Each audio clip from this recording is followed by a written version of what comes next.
De 9 a 12. Tenerte en radio, compañera. Muchas gracias por tu tiempo. Gracias a ti, Andrés, gracias a Juan Carlos, pues muy buenos días a ustedes. Para mí es un honor conversar con ustedes. Andrés, yo te sigo siempre por tus notas en el periódico, a Juan Carlos por los programas, ¿no? Bueno, para mí es un gusto poder conversar con ustedes acerca de este tema súper interesante.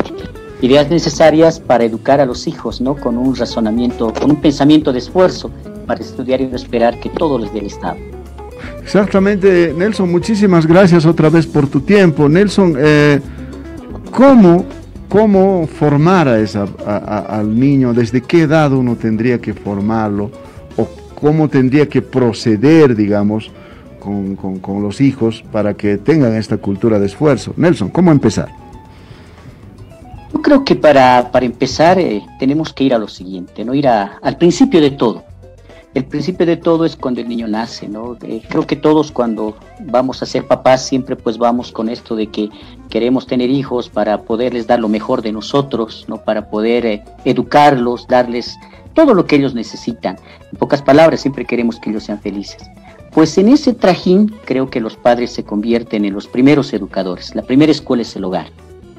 Ahora, también debemos recordar de que no todos los papás que nos hacemos papás venimos con un manual bajo el brazo, ¿no? Es muy difícil, es muy complicado hablar de este tema y también es muy controversial. Lo que yo les voy a decir son tal vez algunos consejos, algunos tips, le llamaremos de esa manera, algunos tips que pueden servir a ustedes o a todos, ¿no? Nos pueden servir a todos, a los que somos padres, no somos padres, etcétera, para poder pues generar hijos que sean responsables. Creo que la responsabilidad es uno de los valores más grandes que se debe cultivar en todos nuestros hijos, hijas y en toda la sociedad. La responsabilidad nos va a llevar siempre a tener actitud positiva hacia todo lo que hacemos. Ahora, es importante saber que los padres no nacen con un manual.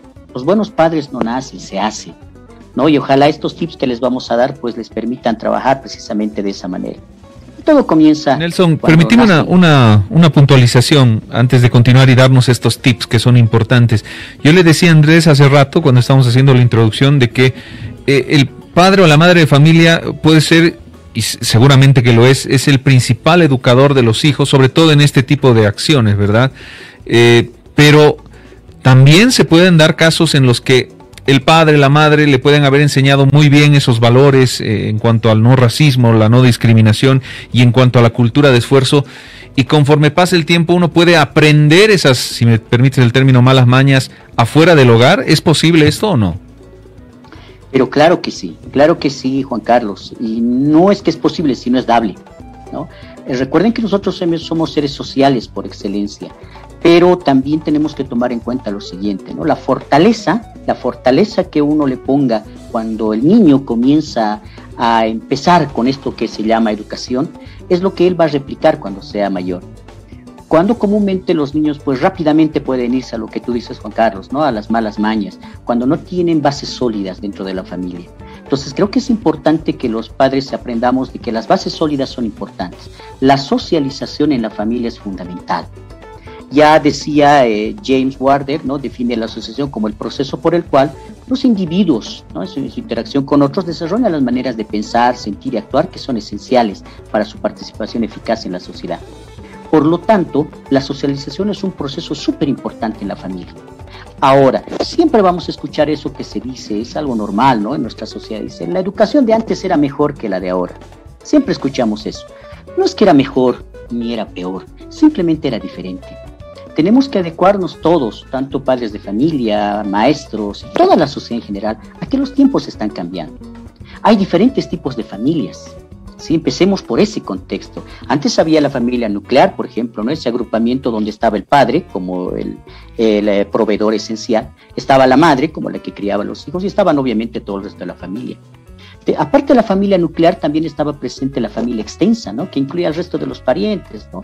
Tíos, tías, etcétera. Pero esa familia histórica como que en la actualidad ha ido cambiando. Ahora podemos hablar de familias actuales, ¿sí? Donde, por ejemplo, hay padres, ¿no? Que han abandonado el hogar y solamente está la madre. Hay inclusive madres que han abandonado el hogar y solamente están los padres, ¿no? Hay ahora ustedes saben, ¿no? Hay una liberación de lo que es sexualidad y ahora inclusive hay padres donde pues ambos son varones o ambas son mujeres, ¿no? Entonces tenemos que entender que ha cambiado mucho de esto. Pero ¿qué es lo que no va a cambiar? Lo que no tiene que cambiar es la esencia de familia y de criar. La familia es el primer hogar. Es la primera escuela donde pues el niño o la niña tiene que aprender los valores más importantes que tiene que tener para que luego esos valores se reproduzcan. Y no sea muy fácil entrar a eso que tú decías, Juan Carlos, ¿no? A que rápidamente podamos pues entrar a otros aspectos como las malas mañas y el olvidar la buena educación que se nos ha dado. Bien, Nelson, ahora sí, a ver, danos los tips entonces. ¿Cuáles son estos tips? Rápidamente, Nelson.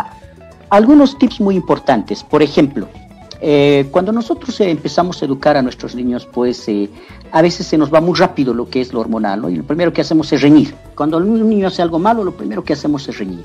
¿Qué tal si en lugar de reñirles, ¿no? de darles órdenes, ¿no? Como levanta esto, levanta aquello, qué tal si empezamos a hacer preguntas, ¿no? Sería tal vez un tip muy interesante. ¿Para qué? Para lograr en él seguridad. La seguridad que es muy importante en nosotros. A veces, bueno, muchos de nosotros seguramente hemos sentido cuando nuestro papá solo nos grita, solo nos da órdenes, haz esto, haz el otro, etcétera, ¿no? Y nosotros aunque no lo creamos, Juan Carlos, Andrés, estamos creando niños que van a ser rebeldes y que, bueno, de alguna u otra manera, pues van a tener esa rebeldía ante la autoridad, ¿no? Y eso, aunque no lo creas, está creando lo que estamos haciendo, ¿no? La ley del menor esfuerzo. Entonces, ¿qué tal si en lugar de reñirles, les hacemos preguntas? Como por ejemplo, a ver, ¿qué pasa si el niño no quiere hacer tareas? ¿Qué tal si le decimos, a ver, hijo, ¿por qué no hacemos algunas tareas hasta donde puedas y luego descansamos? ¿Te parece? ¿No? Una pregunta de esas que, por ejemplo, pueden ayudar a que el niño, ¿no? En lugar de sentirse fatigado, ¿no? Se sienta con ánimos. ¿Sí? Y que también el papá esté presente. Un tema muy interesante que tal vez puede ayudarles a los padres a empezar a darles en los hijos ese modo de reflexión, ¿ya? ¿Qué va a lograr eso en el niño? Seguridad. Esa seguridad a la larga se va a manifestar, como tú decías, en que el niño va a saber lo que tiene que hacer, ¿no es cierto? Lo que tiene que saber en la vida. Es muy importante. También es interesante hablar de los roles, ¿ya? Los roles que se tiene que tener. Otro tema muy interesante. A veces pensamos que el papá solo es un buen proveedor y terminó ahí su función, ¿no? A veces pensamos que la mamá solo tiene que cocinar, cuidar a los hijos y termina ahí su función, ¿no? Y que los hijos tienen la función de obedecer al papá, a la mamá y, bueno, hacer lo que tienen que hacer. ¿Qué tal si cambiamos un poquito esos roles tradicionales frente a nuevos roles, como por ejemplo, ¿no? ¿Qué tal si en lugar de decir no molesten a tu padre, porque bueno, es un padre inalcanzable, siempre tratamos de tener eso, ¿por qué no trabajamos junto a tu padre y limpiamos la casa? ¿No? Otro tip muy interesante, otro tip súper interesante, ¿no? Ya no dar solo órdenes, ya no solo decir tú haces esto, ¿no? O tú haces el otro. ¿Qué tal si cambiamos por qué no hacemos esto?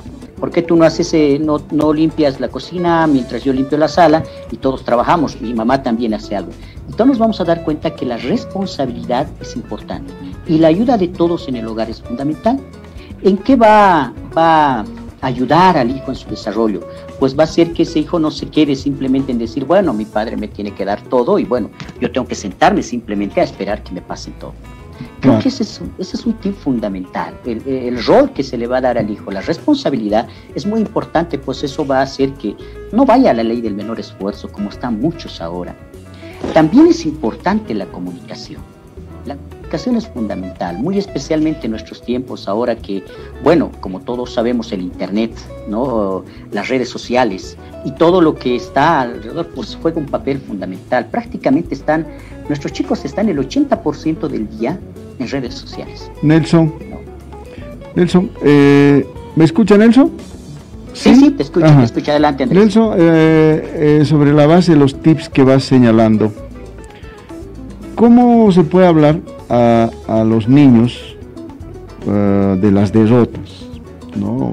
Es que a veces cuando un niño por primera vez se siente derrotado, ¿cómo enseñarle a decir, bueno, es una derrota? Pues no has perdido más que una pelea, vienen otras más importantes. ¿Cómo hablarles de eso? Es algo muy importante, no solo de las derrotas, de los fracasos, ¿no? No lo tomemos como una derrota, sino lo tomaremos como un fracaso. Creo que en este punto es importante la negociación. A veces los niños se sienten derrotados cuando pues el papá les va riñendo respecto a todo. Ha hecho algo mal, ríñele primero, ¿no? Y luego recién reflexionas con él. creo que es importante que primero reflexionemos con él, ¿no? Lo bueno, lo malo de lo que ha hecho, lo importante de lo que ha hecho también, ¿no? No solo decirle, perdiste ya, qué macana, perdiste y se acabó, no. Creo que es importante la reflexión, ¿no? Hablarles de que ellos son seres humanos como todos y cada uno de nosotros, y que ellos interioricen, ¿no? Y hagan suyo de que, y acepten, ¿no? De que a veces no todo se puede ganar en la vida, pero sí se puede lograr aprendizajes, para que luego él pueda mejorar, ¿no? Hay algo que decían, y es muy importante esta teoría, ¿no? Hay siempre el influjo del estímulo que simplemente va a ser un estímulo del tipo exitoso, exitista, le llamaremos así, y hay un estímulo reflexivo. Creo que el estímulo reflexivo es el que nosotros tenemos que trabajar, ¿no? Un estímulo asertivo, en decirles, a ver, siéntate, analicemos, pensemos, ¿qué has hecho bien? Yo me he esforzado, he hecho esto, mira, no me sé, perfecto. Entonces, ¿qué puedes hacer para mejorar? ¿No? Y hacer que el niño reflexione, interiorice sus deficiencias, pero también potencie sus virtudes. Creo que esa es la forma de tratar, ¿no? Y hacer de que él no se quede. Hay muchas veces que los papás cometemos este error, ¿no? Yo veía mucho, por ejemplo, bueno, soy profesor también actualmente en la Unión Educativa Naval Héroes del Pacífico, y bueno, se ve este tipo de actitudes de los papás. Hay un campeonato de fútbol, y bueno, el niño falló al meter un gol y bueno, se le viene el papá, ¿y qué? ¿Por qué fallaste? ¿Qué hemos hecho esto? Y prácticamente están destrozando, ¿no? Esas ganas que tenía el traer. Creo que hay que tener cuidado. Sí. Eso varias veces también lo vi, Nelson, que quieren un poco más, quieren entrar ellos y jugar por sus hijos, ¿no? O les exigen a tal extremo que el niño termina frustrado y asustado, ¿no? Y cómo fomentar esto de este valor que alguna vez, yo al menos a partir de un docente lo aprendí bastante, es el ser, ¿no? Fomenta el ser, no el tener, ¿no? Primero, en la medida que tú seas, luego puedes tener muchas cosas. ¿Cómo proceder en ese sentido, Nelson? Creo que para el ser es un término muy, muy grande, ¿no? Prácticamente pues abarca lo que son los valores, cuando hablamos del ser, ¿no? Responsabilidad, actitud, seguridad, confianza, autoestima, qué sé yo. Y creo que yo, desde mi humilde punto de vista, de la experiencia que tengo como docente, como pedagogo, pues puedo decirles lo siguiente: el ejemplo es la mejor enseñanza. Hay un viejo refrán que dice, nadie puede dar lo que no tiene. Si yo quiero dar a mi niño, que mi niño tenga un ser bastante fuerte en lo que es responsabilidad, seguridad, autoconfianza, autoestima, habilidad, yo tengo que ser responsable, ¿no? Yo como papá tengo que tener seguridad. Yo como papá tengo que tener confianza en mí mismo. ¿Cuándo determino que no tengo confianza? Cuando agarro y empiezo a gritar, ¿no? Y empiezo a dar órdenes y empiezo a hacer todo un escándalo porque solo un niño no ha hecho su tarea o ha hecho cualquier, entonces despotrico contra todo. Por ejemplo, eso es falta de seguridad, de autoconfianza de uno mismo. Y eso es lo que el niño, ¿no? Especialmente cuando son muy pequeñitos, pues está agarrando como una esponjita. Entonces tampoco ya tiene esa seguridad, esa confianza. Piensa que solamente gritando va a poder arreglar las cosas. Entonces creo que es importante que los papás vayamos pensando en ese aspecto, ¿sí? De que somos nosotros quienes tenemos que tener esas virtudes, ese ser que tú decías para poder ir más allá. Lo mismo pasa en el colegio, ¿no? Si un profesor, te pongo solo un ejemplo, si un profesor quiere enseñar química y no tiene los conocimientos de química, pues siempre va a fallar. ¿No? Es lo mismo que ocurre acá. Entonces creo que los papás juegan un papel fundamental. Por eso decía, el papá es la clave de la educación, ¿no? Luego el colegio viene pues siendo como un complemento nada más de este ser. Claro. Y otra cosa muy importante, antes de terminar esta idea, otra cosa muy importante que ocurre hoy en día también, ¿no? Que ocurre hoy en día, vamos a trabajar siempre en nuestro contexto, que es importante estos ejemplos. Por ejemplo, ocurre que el hijo no ha hecho su tarea, ¿no? Y el papá, en lugar de reflexionar con él el por qué no ha hecho la tarea o por qué se ha aplazado, ¿qué es lo primero que dice? Despreocúpate, yo voy a ir a hablar con el profesor, yo voy a arreglar esta nota. ¿A ver? Me tiene que explicar por qué. O sea, como si el profesor fuera el culpable de que el hijo ha trabajado. Entonces, ¿qué estamos dando en ese instante al hijo? De que él va a tener alguien que siempre le va a solucionar el problema. Es tan importante eso que dices, Nelson, tan importante que ahí ya, pues si otra persona va a resolver tu problema, ¿no? Ya tú prácticamente pierdes ese sentido de esfuerzo, pero no solo eso, no solo eso, sino terminas por responsabilizar, como tú dices, a otras personas, y no asumes un papel autocrítico en el que dices, bueno, pues si tengo esta mala nota es porque yo no estudié como debería haber hecho, ya incluso cuando uno está en la universidad, sino le echan la culpa al profesor o al docente. Bueno, Nelson, muchísimas gracias por tu tiempo, por estos tips tan necesarios para construir una sociedad, bueno, con valores y obviamente hijos que tengan esa cultura de esfuerzo. Pero pues, mi De querida... 9 a 12.